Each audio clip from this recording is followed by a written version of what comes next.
Hello বন্ধুরা, কেমন আছো তোমরা সবাই? আশা করি সবাই খুব ভালো আছো, আর আমিও খুব ভালো আছি। আমার সঞ্জননী ব্লগ চ্যানেলের নতুন আরও একটা ভিডিওতে তোমাদের সবাইকে অনেক অনেক স্বাগত জানিয়ে আজকে নতুন আরও একটা ভিডিও আমি শুরু করছি। তো দেখতেই পাচ্ছ আমি সুন্দর করে শাড়ি পরে রেডি হয়ে নিয়েছি শ্রাবণ মাসের তৃতীয় সোমবার করার জন্যে। তো আমি মন্দিরে চলেও এসেছি পুজোর জন্য। আমার মেয়ে ওখানে দাঁড়িয়ে আছে, দেখতেই পাচ্ছ তোমরা সবাই। আরও কতজনা লাইন দিয়ে দাঁড়িয়ে আছে। তো প্রচণ্ড ভিড়, জানি না কখন পুজো শেষ হবে। তারপরে এই দেখো আমিও লাইনে দাঁড়িয়ে পড়েছি সবার লাস্টে। তো অনেক বড় লাইন, কিন্তু কিছু করার নেই, লাইন তো দিতেই হবে, পুজো দিতে এসেছি।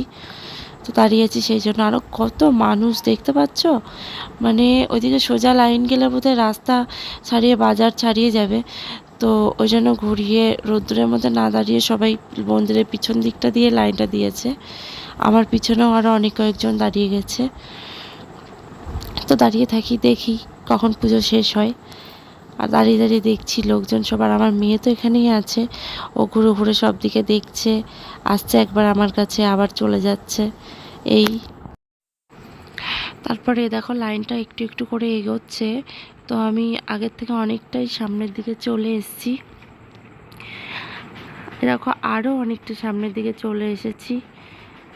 দেখতে পাচ্ছ, যত বেলা হচ্ছে ততই যেন লোক বেড়েই চলেছে। অনেক লোক হয়েছে, মানে কি বলবো, গুণে শেষ করা যাবে না, অনেক লোক। তারপরে ওই দেখো আমার মেয়ে আবার আমার কাছে গিয়ে আমাকে কি যেন একটা বলছিল। এই দেখো বন্ধুরা, আমার পুজো দেওয়া কমপ্লিট হয়েও গেছে। এইবার ধূপকাঠি ধরিয়ে আমি 3 পাক ঘুরে নিচ্ছি মন্দিরের চারপাশটা। ভিতরে তো ধূপকাঠি দিতে দেয় না, সেই জন্য বাইরেই দিতে হয়। 3 বারও ঘোরা যায়, 5 বারও ঘোরা যায়, 7 বারও ঘোরা যায়, যে যেরকম ঘোরে। তো আমি 3 বারই ঘুরে নিচ্ছি ধূপকাঠিটা ধরিয়ে চারদিকটা। তো দেখতেই পাচ্ছ ওখানে আরও অনেক মানুষ আছে। এখন আমি এখানে ঘুরছি, প্রায় বেলা 2টো 2:30 মতো বাজে। তবুও এখানে দেখতে পাচ্ছ কত মানুষের ভিড় এখনও। এই বোধহয় একদম বিকেল 5টা 6টা অবধি ভিড় থাকবে। তো আমার ধূপকাঠিটা 3 পাক হয়ে গেছে ঘোরা। এবার ওখানে ধূপকাঠি গোজার জায়গা আছে, ধূপকাঠি রাখার মতো, তো সেখানেই ওটা দিয়ে দিতে হবে। তো সেটাই আমি দিয়ে দিচ্ছি। দেখো মন্দিরটা দেখতে পাচ্ছ, মন্দিরের চূড়াটা কত উঁচু। এটা রাস্তা থেকে তো আরও বেশি ভালো দেখা যায়। এটা ভিতরে প্যান্ডেল করা আছে, সেই জন্য ভালো তোমাদেরকে দেখাতে পারছি না। প্যান্ডেল যখন থাকবে না তখন কোনো সময় তোমাদেরকে আবার দেখাবো। ভিতরে সিঁড়িগুলো দেখেছো কীরকম উঁচু, আর এখানে লোক দেওয়া আছে জানো তো, না হলে সবাই জল ঢালতে গিয়ে ঝামেলা করে, অশান্তি করে, গণ্ডগোল করে। তো সেই জন্য লোক রাখা আছে, তারাই সবটা ঠিকঠাকভাবে দেখাশোনা করছে। কজন করে ভিতরে যাবে, ঠিকঠাকভাবে সবাই জল ঢালতে পারছে কি না, ঠিকঠাকভাবে ভিতর থেকে বেরিয়ে আসতে পারছে কি না, সবটাই তারা দেখাশোনা করছে। সেই জন্য কোনো অসুবিধারই কারণ নেই। এখানে অনেকে বসেও আছে, দেখতে পাচ্ছ। তারপর এই দেখো আমার এখানে ধূপকাঠি দেওয়া হয়ে গেছে, আমি বেরিয়ে চলে আসলাম ভেতর থেকে। এবার সোজা চলে যাব বাড়ির দিকে। তো আমার মেয়ে দেখো দাঁড়িয়ে দাঁড়িয়ে ফোন দেখছিল। এই দেখো মন্দিরের বাইরে চলে এসেছি, এসে এখানে বাইকে উঠবো, পর বাইক নিয়ে দাঁড়িয়ে আছে। তারপর আমি বাড়িতেও চলে এসেছি, দেখো দেখতেই পাচ্ছ। মেয়ে তো ক্লান্ত শুয়েই পড়েছে। তারপরে এই যে প্রসাদটা রেডি করে নিচ্ছিলাম। এখানে সাবু, দুধ, কলা, আম, বাতাসা, খেজুর, চিনি, সন্দেশ, আরও বেশ কয়েকটা উপকরণ ছিল। তো সব রকম কিছু দিয়েই আমি এই প্রসাদটা মাখিয়ে নিচ্ছি। তো আজকে এটাই খেতে হবে, যেহেতু সোমবার করেছি শ্রাবণ মাসে, সেহেতু ভাত, চিড়ে, মুড়ি কিছুই তো খাওয়া যাবে না, মানে আগুনের জিনিসই খাওয়া যাবে না। তো সেহেতু এটাই খেতে হবে, আর এর সঙ্গে ফল খাওয়া যাবে।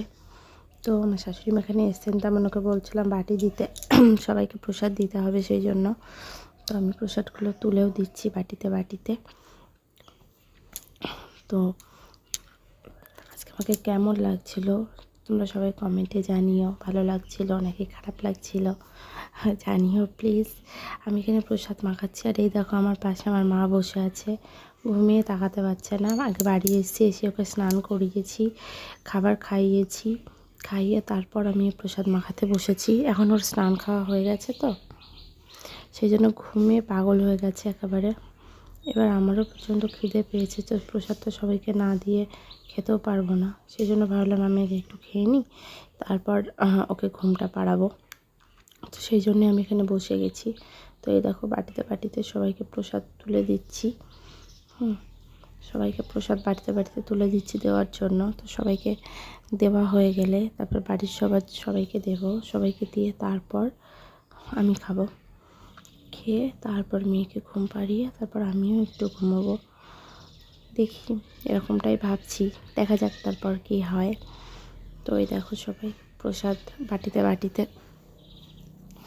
দিয়ে দিচ্ছি। ফল প্রসাদটা বানানো হয়নি, ভেবেছিলাম ওটা বানিয়ে নেব, তো ওটাও আর বানানো হয়নি। এত তাড়াতাড়ি করে শুধু এই সাবু প্রসাদটাই রেডি করেছি।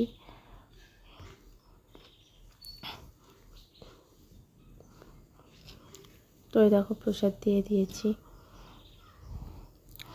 তারপরে দেখো ওখানে গেছিলাম শাড়ি পরে পুজো দিতে, তোমরা তো দেখেইছো। তো বাড়ি এসে আমি শাড়ি চেঞ্জ করে নাইটিটা পরে নিয়েছি।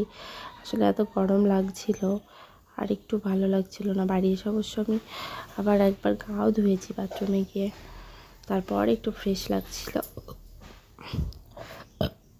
তো এই যে আমার এখানে প্রসাদগুলো সব দেওয়া হয়ে গেছে। যদি তোমাদের আমার ভিডিওটি ভালো লেগে থাকে একটা লাইক করে দিও এবং চ্যানেলটিকে সাবস্ক্রাইব করে আমার পাশে থেকো, আমাকে সাপোর্ট করো। সবাই অনেক ভালো থেকো, সুস্থ থেকো। আবার দেখা হবে তোমাদের সঙ্গে পরের ভিডিওতে। বাই।